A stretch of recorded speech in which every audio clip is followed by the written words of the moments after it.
Welcome to Creepy Vibes. Today, we're venturing deep into the Lone Star State with 20 true stories from Texas's darkest. Roads where every mile tells a tale more chilling than the last. From ghostly apparitions wandering forgotten highways, to roads that bend reality itself, these are the stories most travelers never live to retell.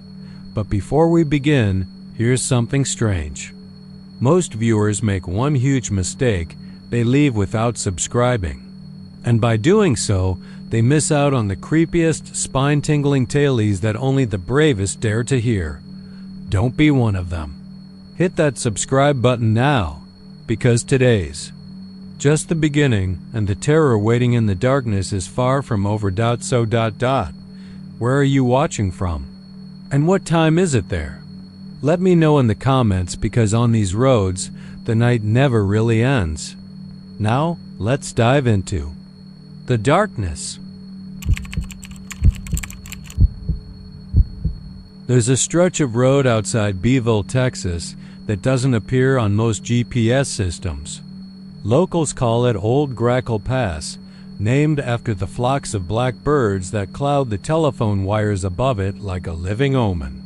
It's a narrow two-lane path that snakes behind a series of overgrown cornfields and defunct oil rigs, stretching 7 miles between nothing and nowhere. There are no houses, no gas stations, no lights. Just rusted fence posts, dead coyotes in the ditch, and a silence that sits too heavily on the chest. No one drives Old Grackle unless they have to. And even then, they say you don't stop. Not even for God. In the summer of 2011, Mason Burke found himself on that road. He was 27, a lineman for an electric company out of Victoria, on a call to fix down lines after one of those freak Texas thunderstorms had torn through the eastern counties. He was supposed to stick to the main highways, but his GPS rerouted him down Grackle Pass to avoid flooding. He'd never heard of it before, but the map insisted it was a shortcut. It was about 11:45 p.m. when he turned onto the road. Mason remembered the time because the dashboard clock blinked just as the wheels left the paved highway and rolled onto the worn asphalt. At first, it looked like any other rural Texas root-dense brush on either side, a night sky smeared with stars, but the further he drove, the more it felt wrong. The shadows stretched too long, the trees leaned too close, and the air grew thick, as if something unseen were pressing against the windshield. He lit a cigarette and turned on the radio. Static. He tried another station. More static. He even switched to his MP3 player. He felt something cold coil in his stomach, something primitive, like the way animals freeze before a tornado. 3 miles in, he saw the girl. She was standing in the middle of the road, barefoot, dressed in a pale yellow sundress that fluttered despite the still air. Her skin was grayish-white, not corpse gray, but more like something faded by the sun, like paper left behind in a fire. Her hair was long and dark and hung weightily over her shoulders. Her eyes were what stuck with him. They were wrong. Too wide, too glassy, too aware. Mason slammed the brakes and swerved, nearly hitting the ditch. His headlights caught her face for a second, and then she was gone. Not walking away, not running. Just ... and he sat there for a long moment, trying to calm his breath. He told himself it was nothing. A trick of the eyes, too much caffeine, sleep deprivation. Maybe a deer or someone playing a prank. He didn't believe any of it. Not really. Still, he pressed the gas again. Slowly. The road felt longer now. Time felt looser. His dashboard clock had stopped blinking, but the numbers no longer changed. It was still 11:45, even though he could have sworn he'd been driving another 10 minutes. His cigarette had burned to the filter. He checked his phone, no signal. Just a blank screen and the dim reflection of his own uneasy face. Then came the scratching. It started softly, like fingernails on a tin roof, coming from the roof of his truck. He sped up. The sound followed, keeping pace.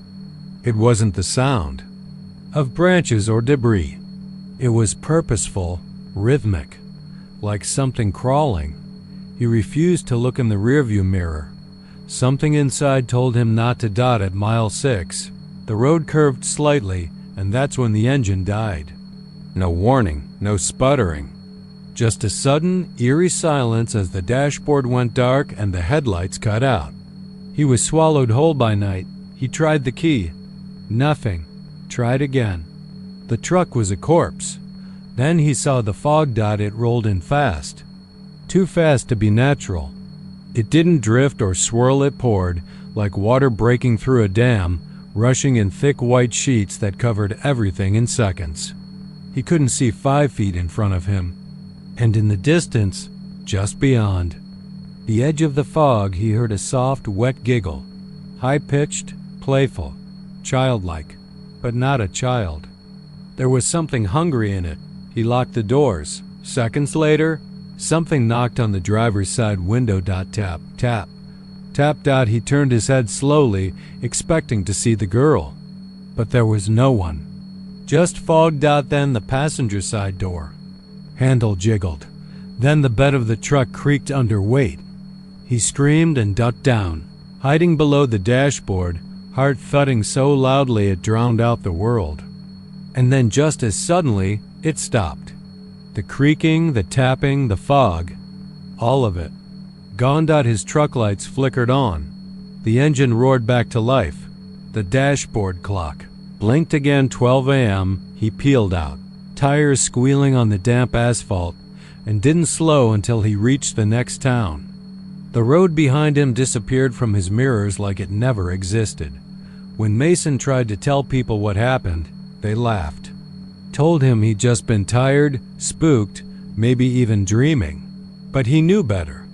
A few days later, he drove back with 2 friends in broad daylight.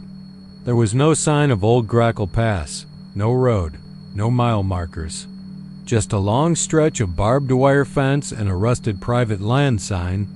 He never spoke of it again. But late at night, when the storms roll in and the radios go quiet, some drivers say they still get routed onto roads that don't exist. Roads that curve the wrong way. Roads that whisper. And sometimes, if they're unlucky enough, they see her. The girl in the yellow dress, waiting for someone to stop. Waiting for a ride out of whatever hell she came from. And those who stop, they don't come back. They become part of the fog, part of the road, forgotten but never gone. In the far northeast corner of Texas, tucked between the pine forests and winding creeks near the Louisiana border, there's a stretch of old pavement known to the locals as Widow's Curve. Officially, it's County Road 1910, running from Hughes Springs to Avinger, but nobody calls it that. Not anymore. The trees there grow taller than most, so thick they blot out the moonlight, and the fog moves in so heavily on fall nights that even your brights feel swallowed by something living. People who take that road after dark either have no other choice or don't know any better. The first time Marshall Kincaid drove that way, it was 2008, late October, just after dusk. He was a 20-year-old mechanic from Dangerfield driving home from a job in Linden. He took Widow's Curve because his GPS said it had cut 20 minutes off his time. Everyone in the shop told him not to, but he figured they were just feeding him small-town ghost stories. He didn't believe in that crap. Not then. His dad had given him an old 1986 Ford Bronco as a fixer-upper, and he'd just gotten the heat working. The night was cold, wind howling in from the east, rattling the pines like bones in a sack. His radio was low, playing some George Strait, and he was sipping on a gas station Dr. Pepper when he hit the curve sharp, almost too sharp, banking downward like a lazy spiral into shadow. That's when he saw the house. It wasn't supposed to be there. There were no residences along that stretch, just forest and rock. But through the fog, off to the right, was an old white farmhouse. 2 stories tall with a sagging porch and a single candle burning in the upstairs window. He slowed without thinking. The house looked abandoned and occupied all at once. The kind of place you felt watching you before you even noticed it was there. Then the child stepped into the road. A little girl in a white nightgown. Long dark hair, no shoes. She looked up at him with hollow eyes that glinted like water in moonlight. Not reflective, empty. He slammed on the brakes and swerved, tires skidding on wet leaves. The Bronco came to a jarring stop just inches from the girl. When he looked again, she was gone. The road was empty. The house, too, no candle. No shape in the window. He sat there for a long moment, staring out at the darkened trees, trying to slow his breathing. Maybe he'd imagined it. Maybe. He dozed off. He shook his head and hit the gas. The Bronco didn't move. The engine was on. The lights worked, but the tires didn't turn. Like something had grabbed the wheels and held them fast. Then he heard it. A whisper. At first so faint it could have been wind. Then louder. Closer. Marshall. He froze. No one had called his name. Not out loud. Not the way people speak. It was inside his head but outside his body. A voice soaked in water, muffled like it came from under a lake. Marshall. He reached for the gear shift but felt resistance. Like the air itself had thickened, become syrupy. He looked to his left. The girl was there. Not outside the truck. Inside. Sitting next to him in the passenger seat. Legs dangling, dripping wet like she just crawled out of a flooded grave. Her skin was cracked, white, veined with something. Black that pulsed just beneath. She smiled. Not a child's smile, a knowing smile. A smile that spoke of centuries, misery, hunger. Before he could scream, she reached for him. Marshall woke up in a ditch. It was morning. Sunlight filtered through the chimney. Pines soft and golden. His Bronco was half sunk in the mud, engine still idling, driver's side door wide open. He climbed out, dizzy and cold, clothes damp with sweat. There was no house. No girl. No whisper. Just silence. When he returned to town, he didn't tell anyone. Not the sheriff, not his buddies at the garage, not even his girlfriend. He told himself it was exhaustion. A waking nightmare. A trick of headlights and shadow. But he never took. Widow's curve again. Neither did anyone who heard his story months later after the second incident. A woman named Beth Langford, schoolteacher from Hughes Springs, didn't show up to work. One Monday in November. Her car was found abandoned on the same road, doors locked, keys still in the ignition. Driver's seat soaked through, even though there'd been no rain. Her phone was found under the seat. The last thing on it was a voicemail. It was 26 seconds of static and then, at the very end, a small voice whispering one word. Marshall. No one's heard from Beth since. In the years that followed, more stories surfaced. A lost hiker who stumbled onto the road near midnight and claimed to have seen children with faces like drowned rats walking in a line toward the woods. A man who drove his truck into a tree trying to escape something he refused to describe. Every account the same. Fog, a house that shouldn't exist, and a child in white. Locals say the curve wasn't always cursed. That something happened there. In the late 1800s, something bad. A preacher's daughter disappeared during a flood. Some say the townsfolk found her days later, floating in the bayou with her eyes open and her mouth stitched shut with fishing line. Others say she was never found at all, that her spirit wandered until it found a road where people had to pass, where people had to see her. Some believe she's still looking for her father. Others believe she just wants someone to hurt the way she did. Marshall moved to Austin in 2012. He doesn't talk about what happened anymore, not even to himself. But sometimes, when he drives at night, He swears he sees that same candlelight flicker in the window of places he's never seen before. Always off to the right. Always just beyond reach. He never looks directly at it, and he never drives with. The window's down dot because once you hear her voice, once she knows your name, she's always there dot, waiting dot in the fog dot at the next curve. They say there's nothing out past the town of Dry Creek except dust, heat, and bad memories. About 40 miles west of Odessa, down an old oil road cracked from decades of sun and neglect, lies a stretch of desert that locals only refer to as the Flats. It's the kind of place where radio signals vanish, the wind always feels wrong, and even the coyotes avoid howling too long after dusk. There's a story people whisper about the Flats, something that never made the papers, never made the news, but still floats from diner booths to truck stops when the sky gets too dark and the beer gets too warm. It begins with a man named Harris. Cole. Harris wasn't special. A driller, mid-40s, thick hands and tired eyes, worked the Permian Basin since he was 17. He had a wife once, a son too, but they were both gone. Cancer took her. Grief took the boy. After that, Harris had nothing but the job and the silence, which suited him fine. That year, 2016, he'd taken an overnight contract hauling equipment out past Dry Creek, near a rig that hadn't operated in over 20 years. Nobody could figure out why the company was interested in reactivating it. The pay was double. No questions asked. That's all Harris needed to hear. He left just before sundown in a battered red F-150, toolbox in the back, thermos full of coffee on the seat next to him.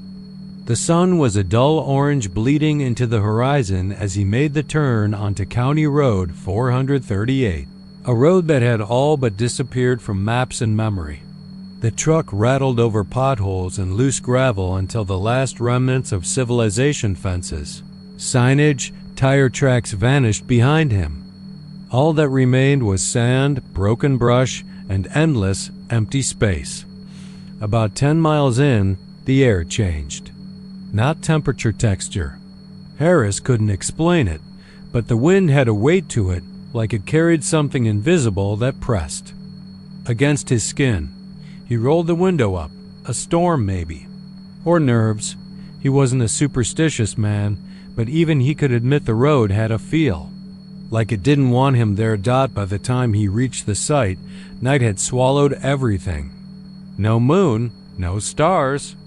Just the glow of his high beams bouncing off a rusted chain-link fence and a weather-beaten sign that read, Lane 23 well site, restricted. The gate wasn't locked. It wasn't even latched. Just hanging there, swinging on one hinge like it had been opened and forgotten decades ago. He pulled in, parked near the skeleton of the old rig, and killed the engine. The silence was immediate. And thick. No wind, no insects. Not even the settling creak of the truck. Harris climbed out, boots crunching on dry earth, and for a moment he thought he heard something low, distant, like a hum. Almost mechanical. Almost human. He turned, his head toward the old well. The rig was long dead. Nothing but rusted steel bones and coiled black cables stiff with age. The drilling platform sagged under its own weight, but the hum was real, closer now. Beneath him, he crouched, pressed a calloused hand to the ground. The dirt was warm. No. Hot. And it was moving. There was a pulse, like a slow heartbeat in the soil itself. Thump. Thump. Faint but undeniable. Harris stood, uneasy for the first time in years, and decided to grab the equipment fast and get back on the road before midnight. That's when the lights came on. Floodlights, mounted on poles along the perimeter of the site, flickered to life one by one with a static pop, bathing the entire lot in sickly yellow. Harris shielded his eyes, stunned. There was no generator, no power line, no fuel tanks. The rig had no reason to light up. Then came the voices, not words, murmurs. Dozens of them, all around him, whispering in sync. They rose from the ground, like steam, circling him, pressing close but never quite touching.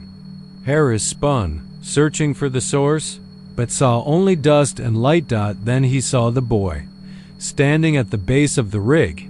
He was maybe 9, barefoot, wearing a white undershirt and shorts caked with dirt. His head was shaved, and his eyes, they didn't reflect light, they absorbed it. His arms hung loosely at his sides, twitching like they didn't quite understand how to move. His mouth was open, but no sound came out. Harris stumbled back, heart thudding, suddenly ice cold despite the heat radiating from the earth. "Hey, you okay, kid?" he called out. The boy didn't move, didn't blink, didn't breathe. Then the lights shut off. All at once. Total darkness, and from it came a scream. Not a child's, something deeper, raw, animal. It tore through the silence like a jagged blade, vibrating Harris's bones and sending him into a full sprint back to the truck. He threw the door open, jumped in, twisted the key. Nothing. The engine was dead. The headlights flickered once, twice, then stayed dark. Harris's hands were shaking now. He grabbed the flashlight from his glove box and flipped it on, the narrow beam cutting through the black. He pointed it toward the rig. The boy was gone, but something else stood in his place, taller, thinner, the shape of a man stretched too long, hunched and wrong. It stared at Harris without eyes, mouth gaping wider than any human jaw should allow. Its skin was wet, mottled, and sloughing in places. It raised one finger and pointed directly at him. The whispers returned. Louder. Inside his ears. Inside his skull. They weren't voices. They were memories. His wife's last breath. His son's sobs. The night before he disappeared. His own failures, spoken back to him in voices that didn't belong to him anymore. He screamed, grabbed the flashlight, and hurled it into the night. The beam spun wildly, then died, and then silence again. When Harris came to, it was morning. His truck was parked neatly outside the gate. The sign was gone. So was the rig. Just flat desert. Unmarked. Untouched. No tracks, no fence, no boy. He drove straight home and never returned to the oil fields, quit his job, moved out of state. He doesn't tell people what happened, but sometimes he wakes up with dirt under his fingernails and the taste of metal in his mouth. Other men have gone to lane 23 since. None have stayed long. They say the ground still pulses, that the earth there remembers every drop it swallowed, and once you've stepped on it, once you've heard its voice, it never stops listening. And one night, when you're alone, it will call you back. The stretch of Highway 57 between Eagle Pass and San Antonio has always felt like a road suspended between two worlds.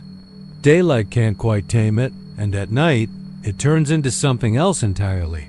A long, black ribbon winding through mesquite trees, empty gas stations, and forgotten ranch land. Most folks drive straight through without stopping, not just because there's nothing out there, but because they've heard what happens to people who do. Back in 2013, a paramedic named Joelle Ramirez took that road almost every day. She worked the night shift out of a small clinic near Batesville and liked the quiet. She'd grown up in Uvalde and was used to the emptiness, the dead air, the long distances between lights. But that November, something changed on that road, something she couldn't explain. Not to her partner, not to her supervisor, and not even to the priest she eventually sat across from. Her hands shaking like someone trying to forget. They'd touched a corpse still warm. It started with a call that came through at 2:43 a.m. male, 30s, involved in a single-car accident somewhere around mile marker 221. No other details. Dispatch. Said the driver called himself, said he was bleeding, said something was following him. Then the line cut out. Joelle and her partner Marcus were the closest unit. They rolled out immediately, sirens off. There were no other cars on the road, just the deep Texas dark and their own breath fogging the windshield. Marcus was new, a city guy, just transferred in from Dallas, and Joelle could tell he didn't like the way the shadows moved out there. He kept checking the rear view, like something might be pacing them. They found the car around 3:15 a.m., a late model Dodge Charger, totaled upside down in a shallow ditch. No skid marks, no broken fence. It looked like it had just flipped. Landed wrong. The engine was still ticking. The lights were on, but there was no one inside. They spread out, checking the brush with flashlights. No blood, no footprints, no signs of trauma. But Joelle found something strange behind the car.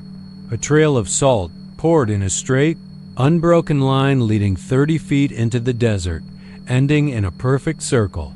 And inside that circle, a phone, screen still glowing. She bent to pick it up. It was cold. Too cold for the night air. When she touched it, the flashlight in her other hand flickered. The beam danced wildly for a moment before dying completely. Her radio cut out, then sputtered back to life in a burst of static and breathy, broken words. Don. Let it. Follow. Then silence. Marcus called out from the other side of the road. He'd found someone. A man, naked, curled up in the dirt, whispering to himself. His back was covered in deep scratches, like he'd run through barbed wire or worse. His eyes were shut tight, and he kept mumbling one word over and over. Mirador. Joelle. Didn't recognize it at first. Thought it was a name, maybe a town, but later she'd learned that El Mirador was what the old-timers called a hill out near La Pryor, supposed to be haunted. A place where hunters never made it back from. A place where the ground was soft and the sky always looked bruised. They transported the man to the clinic. He never opened his eyes, never spoke again. But every night, at exactly 3:15 a.m., he'd begin to scream, loud, wet, guttural cries that made dogs bark miles away. And each time, the lights in the clinic would flicker. Machines would stall. The smell of wet earth would seep through the vents. 3 days later, Marcus quit. Packed up and left town. Never said goodbye. He left behind a single note in his locker that read, "I saw it. It saw me." That's enough, Joelle kept working. Told herself it was just stress, coincidence, trauma playing tricks on them. But the dream started soon after, always the same. She'd be driving down 57, and in the distance, headlights would appear behind her, too high, too bright. When she looked in the mirror, there'd be no car, just the lights, floating, and then they'd vanish. When she woke up, her sheets were damp, her feet muddy. She started seeing things on calls, things that weren't there when backup arrived. A figure standing in the road just beyond the crash site, a whisper when no one was speaking, footprints in the dirt that didn't match anyone's boots. Sometimes she'd pass mile marker 221 and feel her stomach drop like she was going over a cliff. Eventually, she went back to the spot. Middle of the day. Just her and the wind. There was no ditch, no broken guardrail, no sign of an accident, but there was a tree nearby. A gnarled old live oak with rusted wind chimes hanging from its branches. And carved into its bark, deep, deliberate. Letters, Mirador WHS. She backed away. Heart racing. Then her phone rang. No caller ID. Just one word on the screen. Behind. She didn't answer. Didn't turn around. Didn't breathe. She got in her truck and drove straight home, hands gripping the wheel until her knuckles went white. When she told her mother, the old woman crossed herself and told her to burn her shoes. That whatever she'd walked into that night had followed her home, and it didn't belong to this world. Joelle lasted 3 more months, then she left the M's for good, moved north, changed her name, threw the phone into a river, but the dreams didn't stop. The lights still find her in the mirror, and every year, on the anniversary of that call, she finds dirt on her floor and hears wind chimes, even if there are none for miles. Highway 57 still cuts through the desert, still waits. And if you drive it late at night, don't slow down near mile marker 221. Don't stop if you see someone in the ditch, and if your phone rings with no name on the screen, whatever you do, don't answer. There's a town called Navarro just south of Corsicana that most folks don't know exists. It's barely more than a few scattered houses, a church with boarded up windows, and a gas station that hasn't pumped anything since the 80s. But the people who still live around there, the ones with family buried in its red clay soil, will all tell you the same thing. Don't go walking near the lake at night. Not Navarro Mills Lake, the other one. The one that doesn't show up on maps anymore. They call it Hollow Lake. The story goes that Hollow Lake was man-made back in the 1940s, intended as a reservoir, but the project was abandoned halfway through construction. Something about unstable ground and strange readings in the water. A few years later, the Army Corps filled it in anyway, just to shut it up, and for a while, no one paid it any mind. But then livestock started going missing. Dogs refused to go near it. Kids wandered too close and came back. Wrong. Quiet. Always cold. Some stopped speaking entirely. Others didn't make it back at all. In 2006, a wildlife biologist named Dr. Alan Prescott came down from Fort Worth to study bat migration in the region. He rented a cheap trailer just outside Navarro and spent most of his nights mapping colonies across Navarro County. He was methodical, scientific, skeptical of anything that didn't fit into a clean, numbered spreadsheet. So when one of the locals, a man named Earl Tinsley, told him to stay away from Hollow Lake, Alan laughed it off. "You superstitious?" he asked. "No," Earl said. "I just ain't stupid." Alan couldn't resist the challenge. He marked the coordinates and planned to do an overnight camp there, hoping to observe a rare Mexican free-tailed bat flight. He arrived just before sundown, set up his tent at the edge of the water, and began logging sound readings with his recorder. The water was still, too still, not even a ripple. No frogs, no insects, no birds. Just a glass-black surface stretching out under a sky gone unnaturally pale. He made a note: environmental silence, possible anomaly. By midnight, the woods were so quiet he could hear his own heartbeat. The lake looked more like oil than water now, and a low fog had begun to crawl across the surface. Alan sat near the fire, reading through a field guide, when his recorder picked something up. At first, it was a click, then a soft, rhythmic tapping, almost like footsteps, but uneven, limping. He paused the device. The sound didn't stop. He turned, flashlight cutting through the fog, but there was nothing. Just trees, fog, and the sound, growing louder, closer. Then it stopped, and then something whispered his name. Not loudly, not like someone trying to scare him. It was soft, deliberate, like a mother waking a child. Alan.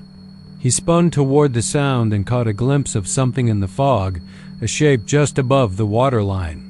Tall, with limbs too long for its frame. Pale skin. A mouth that hung open, as if mid-sentence, but no eyes. Just smooth skin where the sockets should be. Alan stumbled back and fell over the fire pit, scattering embers. He scrambled for his gear, but the recorder was gone. So was the tent. And the lake? It had vanished. Where water had been moments ago, now stood an open pit, deep, black, and pulsing like a living wound. Alan stared into it, heart hammering, and saw things move inside. Not water. Not fish, shapes, faces, all with mouths open, whispering together. Whispers that formed a single sound over and over again. Come home. He ran. Didn't stop until dawn. Collapsed in the road miles from his truck, clothes torn, lips bleeding, eyes wide and unfocused. Locals found him there. He didn't speak for 2 days. When he finally did, he said one thing. It's not a lake. It's a mouth. Alan left town within the week, quit his research, moved up north and never came back. But the story didn't stop there. A month later, 3 teenagers went out to Hollow Lake after hearing the rumors. Only one returned. He was found on the porch of Earl Tinsley's house, soaked head to toe, eyes rolled back into his skull, repeating the same word again and again. Swallowed, swallowed. Authorities searched the area, found their truck, found the fire pit, but the lake wasn't there. Just cracked, dry earth and a single, fresh footprint, barefoot, long, and deeply sunken. That winter, the water returned. Locals say Hollow Lake appears and disappears as it pleases, that it's not really a place at all, but something older, something that waits. They say it feeds on memory, on grief, on the people nobody would go looking for. Sometimes you hear it whisper from the trees. Sometimes you hear your own name. And if you look too long into that still black water, if you listen too hard to the silence, you'll start to feel like you're being watched from beneath Dot. And if you dream of Hollow Lake more than once, they say it remembers you, and it's already begun to open its mouth again.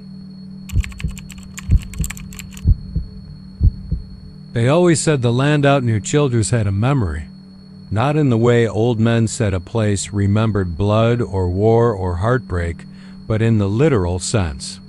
Like the dirt and trees and wind could recall things, faces, names, movements, and sometimes when the air was just right and the night was too quiet, they'd whisper those memories back. It's mostly cotton country out there. Flat, dry, blistered by sun and wind. You can see your dog run away for days, they say.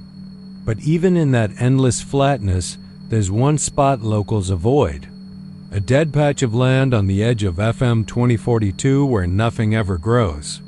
No trees, no grass, no insects.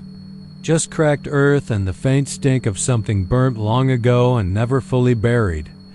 Henry Tolliver moved to that land in 2006. He was 62 then, a retired welder with arthritis in both knees and a voice like sandpaper soaked in bourbon. His wife had passed the year before breast cancer that ate her up in less than 5 months, and Henry had decided to leave Fort Worth behind. Said the city felt too alive without her in it. He wanted somewhere quiet. He bought the land cheap. 10 acres, an old barn, and a rotting farmhouse held up more by willpower than nails. The locals didn't ask questions, just handed him the deed and wished him luck. For the first few months, things were uneventful. Henry fixed the roof, patched the wiring, filled the well with clean pipe. At night, he'd sit on the porch, smoke cheap cigars, and listen to the coyotes cry in the distance. But once October rolled around, something shifted. It started with the wind. Not the usual stiff northern gusts, but something low and steady, like a whispering breath that circled the house and never stopped. Then came the animals. Henry didn't have pets, but strays wandered through often. Cats, dogs, even an old goat once.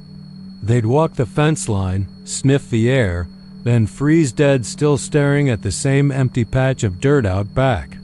Sometimes they'd whimper, sometimes they'd bolt. One night, a stray mutt got too close. Henry watched it from the kitchen window. It sniffed at the edge of the patch, circled once, then dropped dead. No sound, no struggle. Just collapsed. Henry buried it.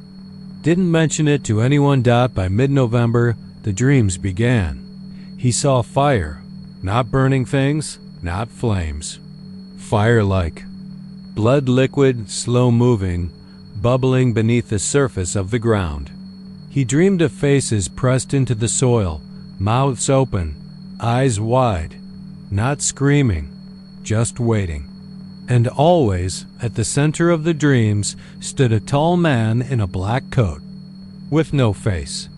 Just a void where features should be, like a silhouette that had stepped out of a photograph. Henry woke up one night with dirt in his mouth, not just on his tongue jammed in, packed like someone had tried to smother him with soil. He coughed it out in heaving bursts, dry and choking. His fingernails were muddy. His boots were by the door, caked in dust.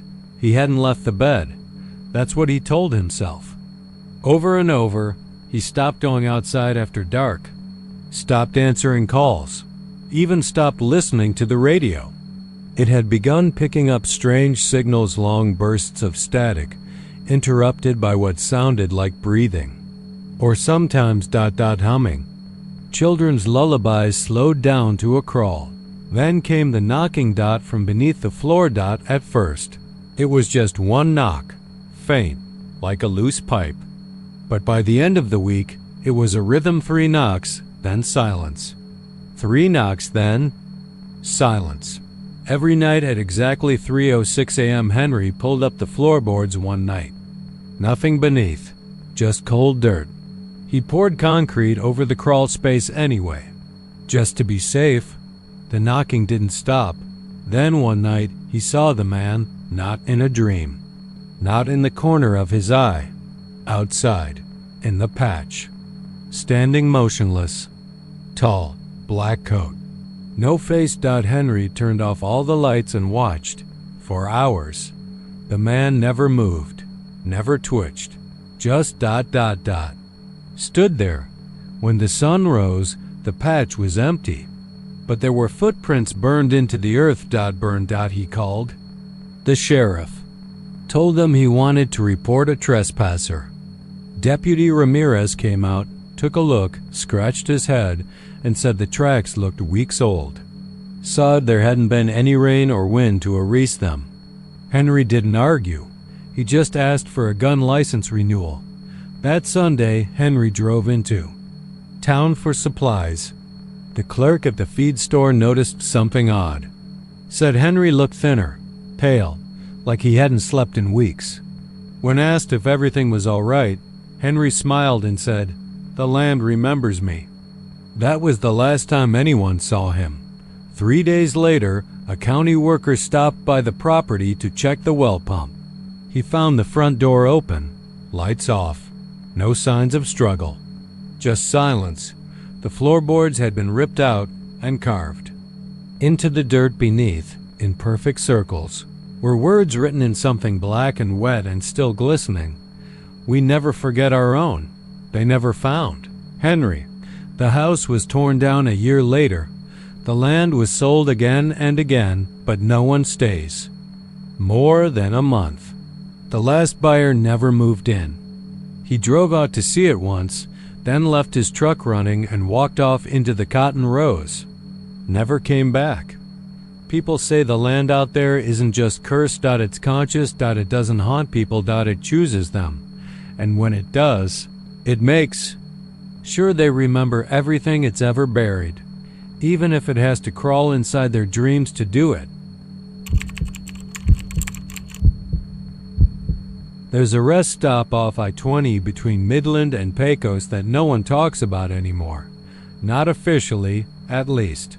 You won't find warnings in any travel guides or reports in any newspaper, but ask any West Texas trucker who's driven nights longer than a year, and you'll see the same thing in their eyes when you mention exit 179. Hesitation. Their voices go quiet. Some change the subject. Some cross themselves. It's not because of crime. There's no record of violence there. Not because of wildlife. No bobcats. No snakes. It's the mirrors. They never stay clean. No matter how often they're replaced, no matter how fresh the paint or how new the bulbs, the mirrors in that rest stop bathroom always fog up. Not with steam, with breath. And sometimes They reflect things you don't want to see. In the fall of 2019, Sylvia Cortez was working long-haul routes between Houston and El Paso. She'd done the trip 100 times, knew the terrain by heart. Nothing surprised her anymore. Not deer leaping out of nowhere, not dust devils tearing across the median, not even drivers asleep at the wheel. But that night, October 28th, something pulled her into exit 179. She wasn't tired. Her thermos was full. She didn't need gas. But when the sign appeared in the distance, white against the dark like it had been lit just for her, she felt something in her chest like pressure. Not a pain. Just a sensation. Like being nudged from the inside out. She pulled in. There were no other vehicles. The lot was too quiet. Not silent, but wrong. Even the crickets didn't sound right. Off tempo, too slow. Like a broken loop playing over cheap speakers. She locked her cab, grabbed her flashlight, and walked to the restroom building. Fluorescent lights buzzed overhead, casting a sickly hue that made her skin look gray. The bathroom was empty. 2 stalls, 1 sink. 1 mirror. She washed her face, looked up, and paused. Her reflection stared back, but not quite. The timing was off, subtle. She blinked. It blinked. Slower. She lifted her left hand. The reflection hesitated, then copied her. It wasn't flipped. It wasn't mirrored. It was ... delayed. She chuckled nervously. Long day. But the reflection didn't laugh. She turned around. Nothing behind her. Looked back. Her reflection smiled, but she wasn't smiling. That's when her flashlight flickered and died. Bathroom lights remained on, but dimmer. Like they'd sunk a level. She moved to the door, hand on the handle. It wouldn't move. Jammed. She rattled it harder. Nothing. Behind her, the faucet turned on. She didn't turn. Not yet. The light dimmed further. Then came the whisper. Not from behind her. From the mirror. It didn't say words. Just breathed. 1 long exhale. And then, a tap on the glass. That was when she ran. She slammed her shoulder into the door once. Twice. It opened on the 3rd hit, nearly throwing her into the gravel lot. She sprinted to her truck, turned the key, peeled out, tires screeching. She didn't stop until she hit Monahan's, checked into a roadside motel, slept in full clothes with the bathroom door open and a towel over the mirror. The next day, she inspected her truck. Nothing wrong. But when she climbed back into the cab, her rearview mirror had fogged, not from heat. From inside. In the center, drawn in the condensation, was a word. Behind. She didn't drive west again after that. Switched routes. Refused to speak about it. Even broke her lease just to move to a house with no mirrors. But that wasn't the end. 3 weeks later, another driver pulled into exit 179. Around 2:10 a.m. dashcam footage caught him entering the building. He never came out. When the state police searched the bathroom, the mirror had shattered inward. Not from impact. There were no glass shards on the floor. Just spiderweb cracks forming a perfect circle, like something had reached through. There were no signs of struggle. No blood. But across the stall doors, scrawled in something dark and wet, were the words, "Stop watching." Since then, the rest stop has technically remained open. But most people drive past it now. The few who do stop say, the mirror's always foggy. That sometimes, if you look long enough, your reflection starts to change. That your mouth moves on its own.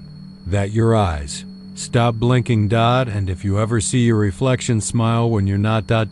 single quotes S when it knows, that's when it starts watching you. And the next time you look into any mirror, it might not be your face looking back. It might be its turn to walk out.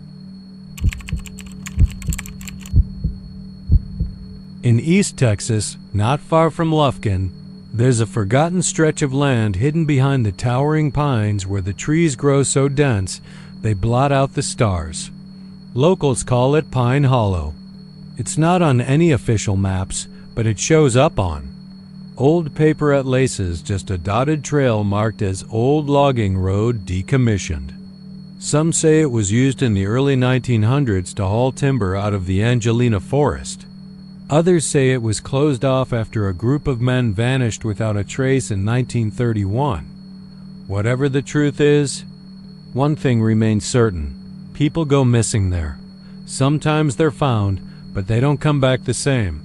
The most well-known case is that of the Weaver brothers, Dylan and Mark II college kids from the Cogdotches who decided to go camping in the hollow in the spring of 2001.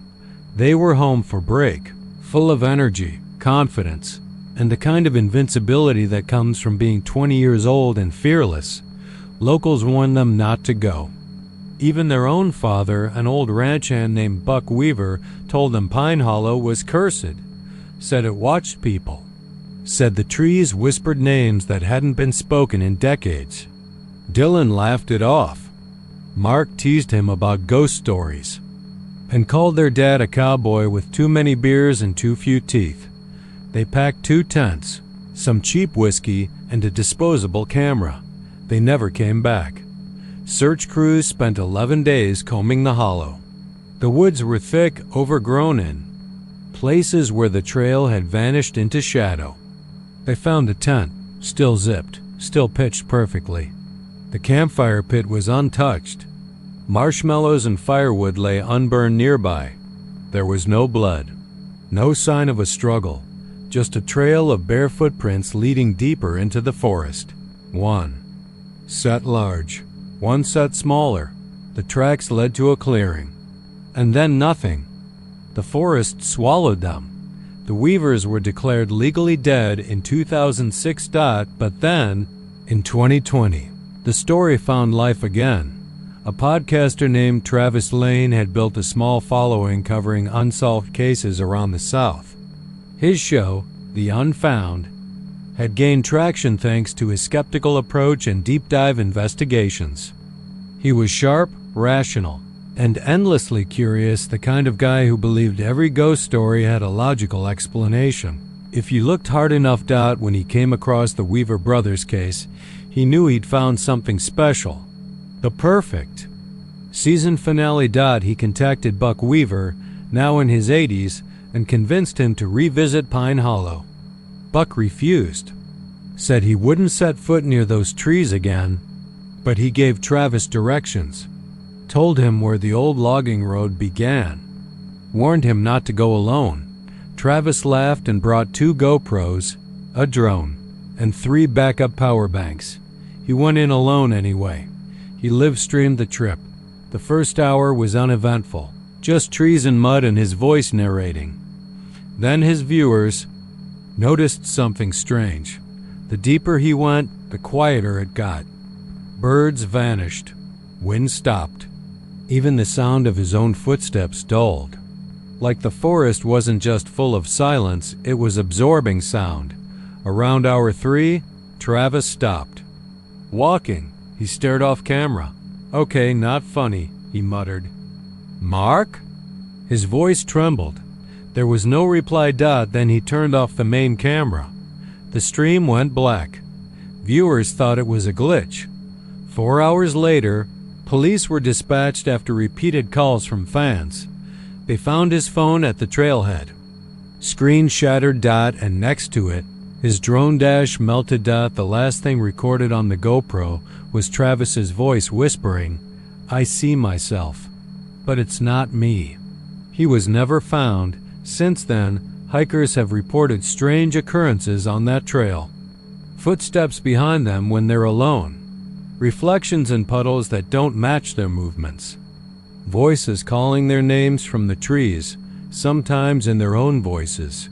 One man, a photographer named Eli Granger, visited the hollow last fall. He claimed to have felt someone breathing on his neck. He turned to see no one, but when he checked the photos later, every image showed a shadow standing behind him, always just at the edge of frame. Tall, thin, no face. He no longer works, lives in a care home now. Refuses to look in mirrors. Says someone else is waiting to take his place. You see, that's the thing about Pine Hollow. It doesn't just take people. It replaces them. It studies them. It learns their steps, their speech, their smiles, and then it sends them back. Only they aren't really back, just borrowed skin. So if you're ever near Lufkin and someone knocks on your door late at night, someone who looks like your brother, your cousin, or your best friend from high school, look closely. Watch their eyes, because if they blink too slow, their smile doesn't reach their face, you need to run. Because Pine Hollow doesn't forget, and sometimes the forest comes looking for what belongs to it.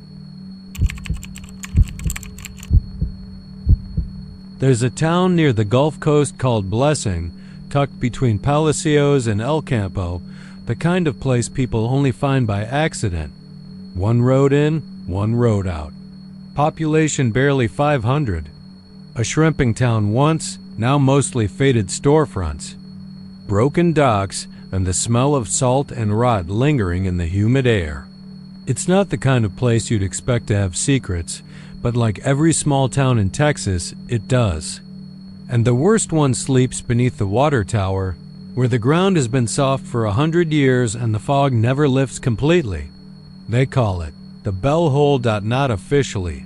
No records exist, no plaques, no signs.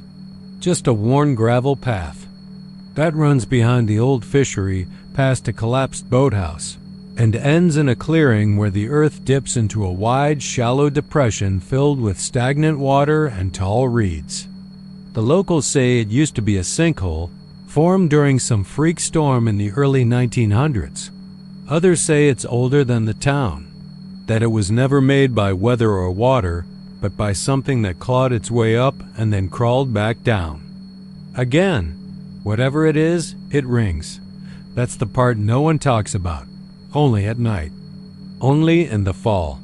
A faint, metallic bell sound, soft as breathing. Sometimes once, sometimes more. Never at the same time. Never from the same place. In 2015, a substitute teacher named Corey Mathis moved to Blessing after his divorce. He'd grown up in San Antonio and wanted a quiet place to reset, to forget the years he lost and the woman who left him. He bought a small house with a wraparound porch and a view of the marsh. Wrote poems at night. Drank too much. Told himself he was healing. He first heard the bell on October 3rd, a soft, low chime that drifted through the fog around 3:30 a.m., waking him from a dream he couldn't remember.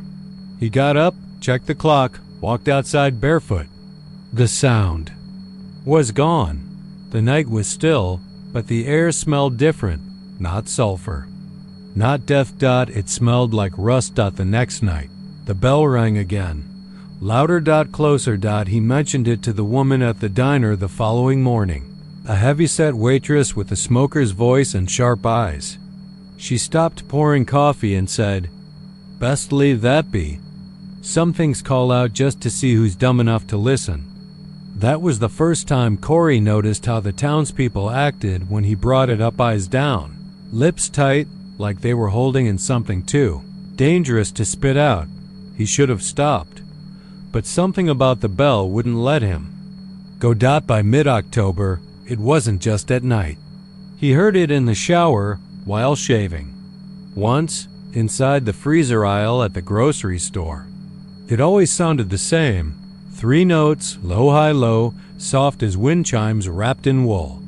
And when he heard it, the world would tilt slightly just for a second, as if something unseen had stepped too close.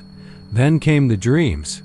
He was always underground, lying in cold, wet earth. Eyes open, mouth full of soil. A dim red glow above him, as if seen through a curtain of blood. And always, just before he woke, a figure leaned over him, thin, genderless, with a face shaped like a cracked bell. Mouth pulled open but making no sound. Corey started walking out to the clearing near the marsh. He didn't know why. Said he felt pulled, like something was calling his name, not with sound, But with memory, he stopped shaving. Stopped sleeping. Neighbors began seeing him walking in circles in his backyard, mumbling phrases no one could understand. A fisherman swore he saw Corey kneeling near the bell hole at sunrise, whispering into the reeds. When he approached, Corey turned slowly and said, "It wants me to open it." No one knew what he meant. Then he disappeared. October 29th, just before midnight, his house was found unlocked, lights flickering. The fridge was filled with dirt. Pages of his journal had been ripped out and nailed to the walls, pages that contained only one sentence, written over and over, "Let it ring." They found his clothes neatly folded beside the bell hole, but no body. No blood. Just a single silver dinner bell, half buried in the mud. It wasn't his. It was old. Too old.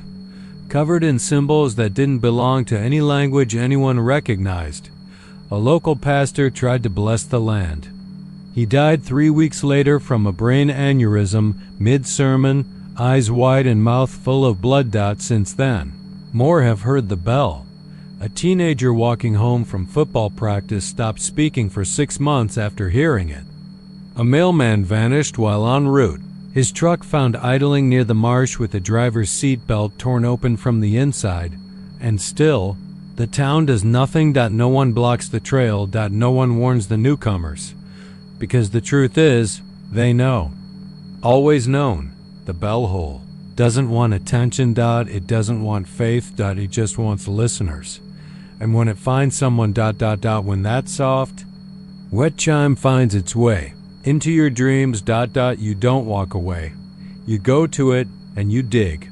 With your hands, with your teeth. And when the hole opens, when the mouth beneath yawns wide and ancient, something slips out. Just enough to ring again. Just enough to see who's next. There's a town near the Gulf Coast called Blessing, tucked between Palacios and El Campo, the kind of place people only find by accident. One road in, one road out. Population barely 500. A shrimping town once, now mostly faded storefronts. Broken docks and the smell of salt and rot lingering in the humid air. It's not the kind of place you'd expect to have secrets, but like every small town in Texas, it does. And the worst one sleeps beneath the water tower, where the ground has been soft for 100 years and the fog never lifts completely. They call it the Bell Hole. Not officially. No records exist. No plaques. No signs. Just a worn gravel path that runs behind the old fishery past a collapsed boathouse and ends in a clearing where the earth dips into a wide, shallow depression filled with stagnant water and tall reeds. The locals say it used to be a sinkhole, formed during some freak storm in the early 1900s. Others say it's older than the town, that it was never made by weather or water, but by something that clawed its way up and then crawled back down. Again, whatever it is, it rings. That's the part no one talks about. Only at night. Only in the fall. A faint, metallic bell sound, soft as breathing. Sometimes once, sometimes more. Never at the same time. Never from the same place. In 2015, a substitute teacher named Corey Mathis moved to Blessing after his divorce. He'd grown up in San Antonio and wanted a quiet place to reset, to forget the years he lost and the woman who left him. He bought a small house with a wraparound porch and a view of the marsh. Wrote poems at night. Drank too much. Told himself he was healing. He first heard the bell on October 3rd. A soft, low chime that drifted through the fog around 3:30 a.m., waking him from a dream he couldn't remember. He got up, checked the clock, walked outside barefoot. The sound was gone. The night was still, but the air smelled different. Not sulfur. Not death. It smelled like rust. The next night, the bell rang again. Louder. Closer. He mentioned it to the woman at the diner the following morning. A heavy-set waitress with a smoker's voice and sharp eyes. She stopped pouring coffee and said, Best leave that be. Some things call out just to see who's dumb enough to listen. That was the first time Corey noticed how the townspeople acted when he brought it up, eyes down, lips tight, like they were holding in something too dangerous to spit out. He should have stopped, but something about the bell wouldn't let him go. By mid-October, it wasn't just at night. He heard it in the shower while shaving. Once, inside the freezer aisle at the grocery store. It always sounded the same. 3 notes, low, high, low, soft as wind chimes wrapped in wool. And when he heard it, the world would tilt slightly just for a second, as if something unseen had stepped too close. Then came the dreams. He was always underground, lying in cold, wet earth. Eyes open, mouth full of soil. A dim red glow above him, as if seen through a curtain of blood. And always, just before he woke, a figure leaned over him, thin, genderless, with a face shaped like a cracked bell. Mouth pulled open but making no sound. Corey started walking out to the clearing near the marsh. He didn't know why. Said he felt pulled, like something was calling his name, not with sound, but with memory. He stopped shaving. Stopped sleeping. Neighbors began seeing him walking in circles in his backyard, mumbling phrases no one could understand. A fisherman swore he saw Corey kneeling near the bell hole at sunrise, whispering into the reeds. When he approached, Corey turned slowly and said, "It wants me to open it." No one knew what he meant. Then he disappeared. October 29th, just before midnight, his house was found unlocked, lights flickering. The fridge was filled with dirt. Pages of his journal had been ripped out and nailed to the walls, pages that contained only one sentence, written over and over, "Let it ring." They found his clothes neatly folded beside the bell hole, but no body. No blood. Just a single silver dinner bell, half buried in the mud. It wasn't his. It was old. Too old. Covered in symbols that didn't belong to any language anyone recognized. A local pastor tried to bless the land. He died 3 weeks later from a brain aneurysm, mid-sermon, eyes wide and mouth full of blood. Since then, more have heard the bell. A teenager walking home from football practice stopped speaking for 6 months after hearing it. A mailman vanished while en route. His truck found idling near the marsh with the driver's seat belt torn open from the inside. And still, the town does nothing. No one blocks the trail. No one warns the newcomers. Because the truth is, they know.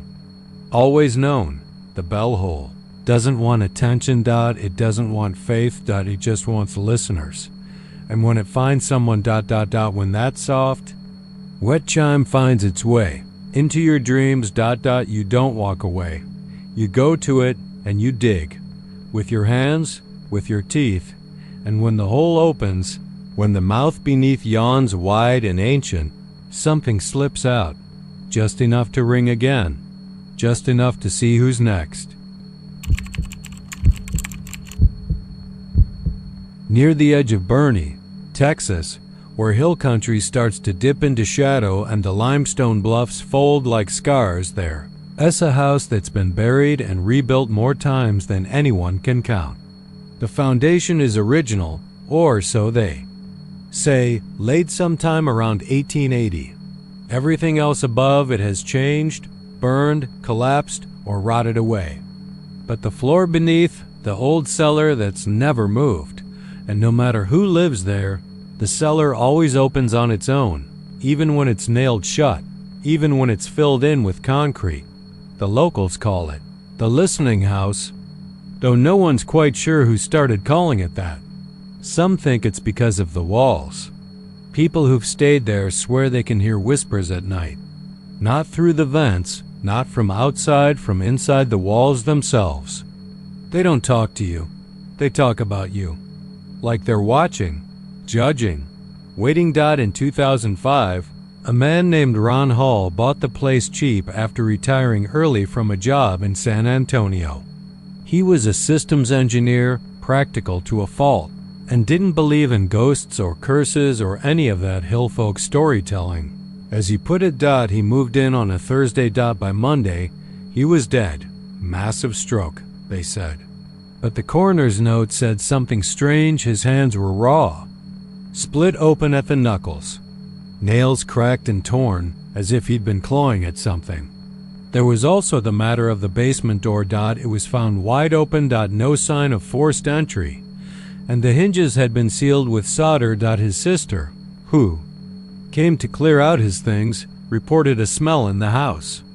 Not mold, not mildew, something sweeter, like spoiled sugar. She lasted 2 hours before leaving and never stepped foot in it again. In 2010, the place was bought again, this time by a couple from Austin, both artists looking for space to breathe. They remodeled everything, tore down the porch, added skylights, new siding, new garden. But they didn't touch the cellar. They sealed the door behind drywall, painted over it, pretended it didn't exist. For 3 months, everything was fine. Then the noises started, soft, tapping behind the bedroom walls, running water when no pipes were on, laughter thin, breathless, distant, coming from the vents. They brought in a plumber, an electrician, even a priest. Nothing stopped it. And then, one night in October, the husband woke to find the wife missing. She was downstairs, standing in the living room, staring at the wall, the one where the cellar door had been. The drywall was split down the middle, peeled outward, like the wall had unzipped itself. And there, inside the frame, was the door again. Open. She walked in without a word. He followed her. That's when she started screaming. By the time he reached the bottom of the stairs, she was curled in the corner, sobbing, scratching at her own ears. He said she was screaming something over and over. Too loud. Too loud. Make it stop talking. She didn't stop screaming until she was sedated. She was committed the next day. She hasn't spoken since. The husband left. The house was boarded up again, but the rumors kept growing. Teenagers started sneaking in for dares. One boy came out shaking so bad he couldn't hold a pencil for a week. Said he heard his dead grandfather arguing with his mother from inside the closet. One girl refused to speak about what she saw, only that it knew her name, and whispered it from the corners of every room. Then, in 2018, a podcast crew decided to spend the night there. They called the episode, "The House That Hears You." 3 hosts. 2 cameras. 1 overnight live stream. At first, it was uneventful. Dust, silence, the usual creaks. But around 2:17 a.m., the mics began picking up whispers. Not through the air, through the wood, running beneath the floorboards, circling the walls. The words were faint, but the tone was unmistakable, like someone trying to recall a memory just before it disappears. Then, one by one, the hosts began repeating what they heard. They didn't realize it at first, but the transcript caught it. Host 1 said, "It's beneath."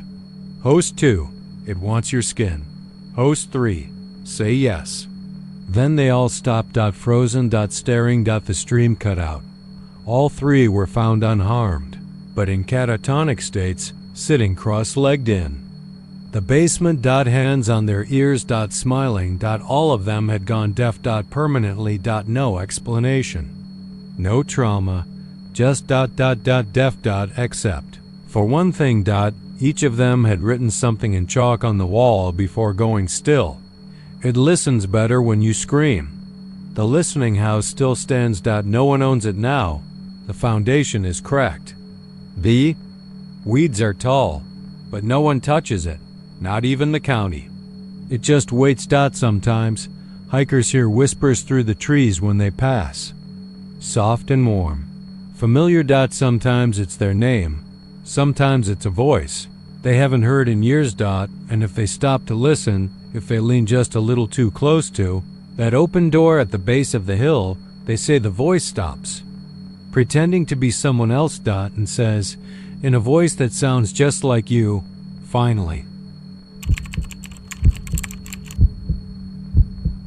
Back in 1994, there was a neighborhood in North Dallas called Graven Hollow, a typical late 80s suburb.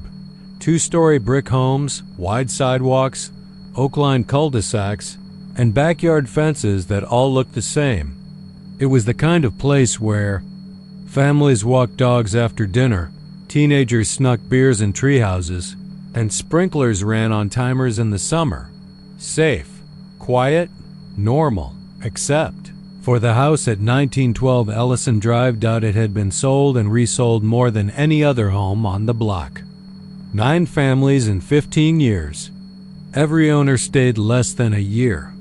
The official reason was always financial hardship, a sudden job change, a family emergency. But the neighbors knew better. They said the house made people strange. The last family to live there was the Waltons, Brian and Claire, and their 10-year-old son, Mason. They moved in the fall of '94, fresh from Kansas City, with bright eyes and big plans. Claire started a garden. Brian set up a small woodworking shop in the garage.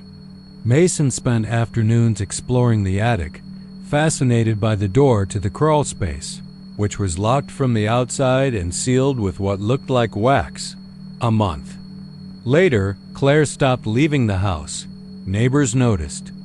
She eased away from the front porch, walked Mason to the bus. Then nothing. Curtains drawn, no movement.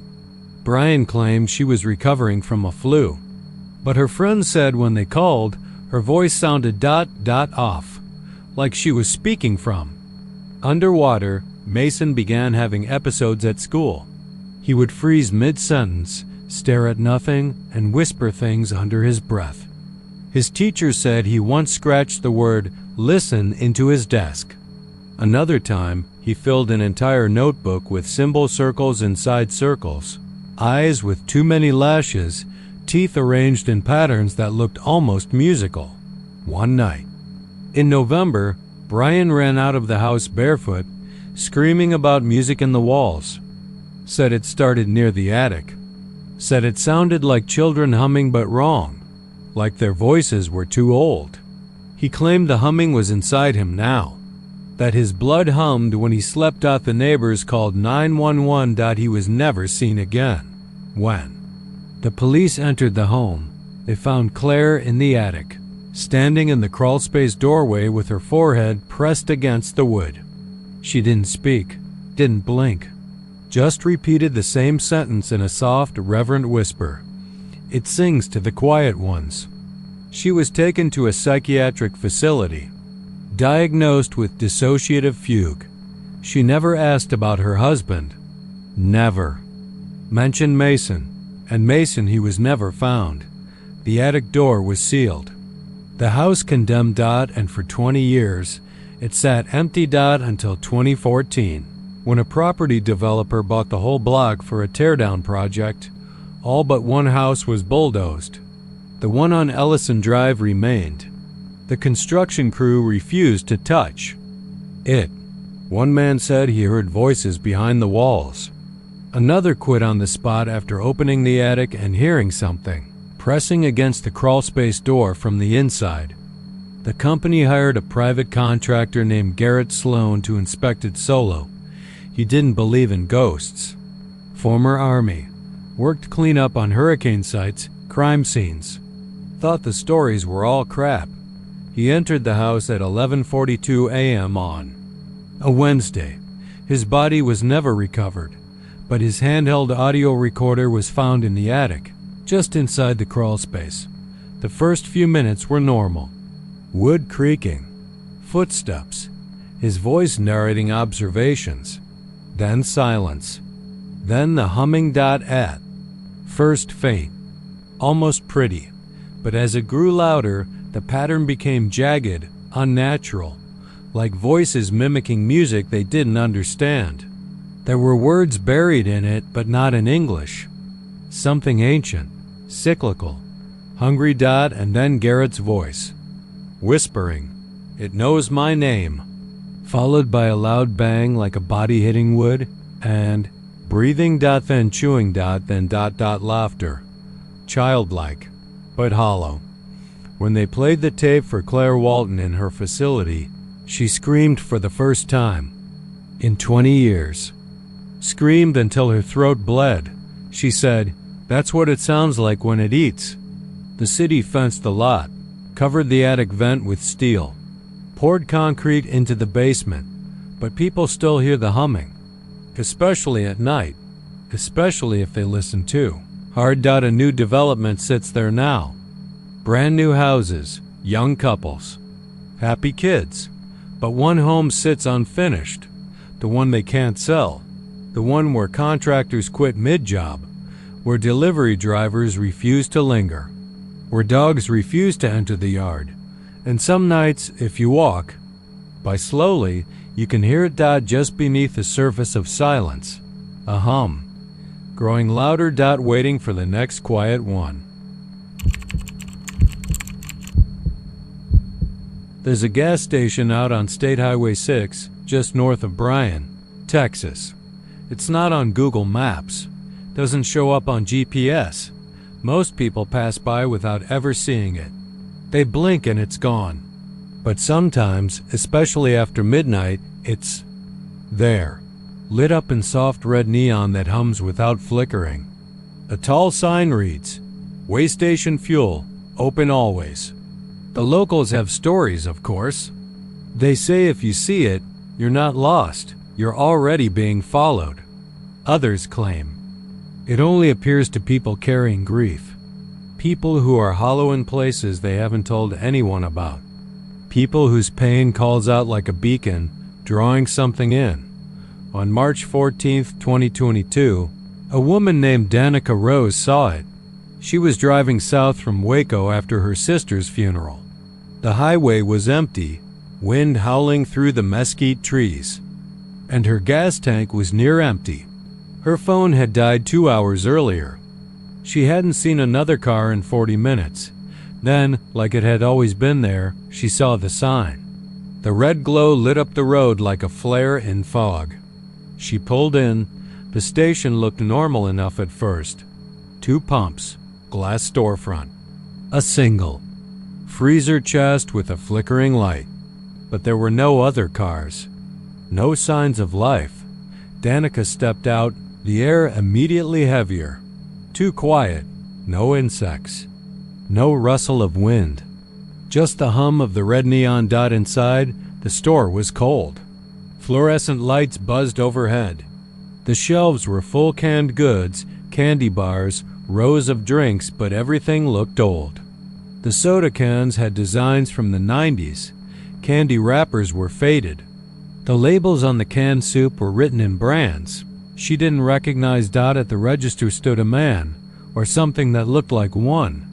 He was tall, with skin like wax and a smile that never reached his eyes. His NAMA tag said attendant, written in red marker. His pupils were too big, almost overtaking the whites. He didn't blink, just nodded once as she approached. "Pump 2, she said. "Do you take card?" He didn't answer, just pointed to the back, where a doorway stood open. Behind it was a stairwell. Danica hesitated. "I just need gas. That's it." The attendant didn't move. Didn't blink. She turned to leave, but the door she'd entered through was gone. Not closed. Gone. Replaced by a blank wall of shelves stocked with cans that read only, "Stay," as she turned back. The attendant was gone. The stairwell was still open. She heard a sound then, a faint sobbing, not from below. From everywhere, a child's voice. Maybe her sister's, maybe hers. The air pulsed. Her chest tightened. Her legs moved down one step. Then, another. The stairwell narrowed the further she went, the walls closing in. The temperature dropped. The sobbing turned to whispers. Hundreds of voices, all saying the same thing in 100 different ways. Don't look back. She didn't, not. Until she reached the bottom. There was no room. No hallway. Just a mirror. Old, cracked, and rimmed in rust. And in it, she saw herself, only not quite. Her eyes were wide, empty, full of something like hunger. Her smile was wrong. It started too high on the cheeks. Her mouth opened and something began to crawl out. Not hands. Not words. Just darkness. Thick. Alive. The mirror began to hum. That same red neon hum.